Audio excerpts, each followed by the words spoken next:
Doctor Pradeep भौमी को ओडिशा संगीत नाटक एकाडेमी नाट्यकार हिसाब से 2024 मसीहा संबर्धना प्रदान करिअछि। एही अवसर में संस्कृति मंत्री सूर्यवंशी सूरज एही संबर्धना प्रदान करथिले। से हस परिवार जड़े सदस्य होइथिबारु तांकु आज हस परिवार पक्षरु फूल गछ दिया जाय शुभेच्छा जणा जायछि। श्रीयुक्त भौमिक 1991 मसीहारू तांकर नाट्य रचना आरंभ करथिले। तांकर प्रथम नाटक थिला एवं किए। एही नाटकटी भारत और भारत बाहर अनेक ख्याति अर्जन करिअछि। एतद व्यतीत से 10 रु ऊर्ध्व बड़ नाटक और अनेक छोट नाटक रचना करिअछन्ति।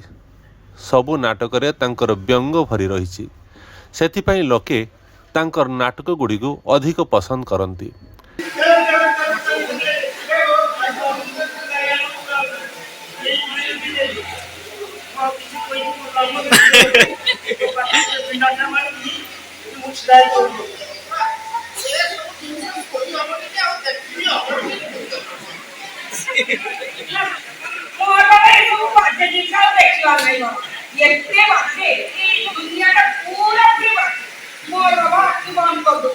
एही अवसर में सेठे तांकर पत्नी रिनी भौमिक उपस्थित थिले। हस परिवार सभापति समाजसेवी गोपाल जाना और वरिष्ठ सदस्य मनोज पाढ़ी डॉक्टर भौमी को फूलगछ दे शुभेच्छा जणाइथिले। संपादक ब्रह्मनाथ रथ प्राक कथा रखिथिया बेले उपसभापति लक्ष्मीनारायण घोष शेष में समस्त को धन्यवाद जणाइथिले।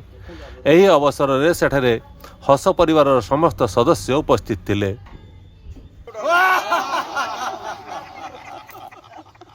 Ha ha ha ha ha.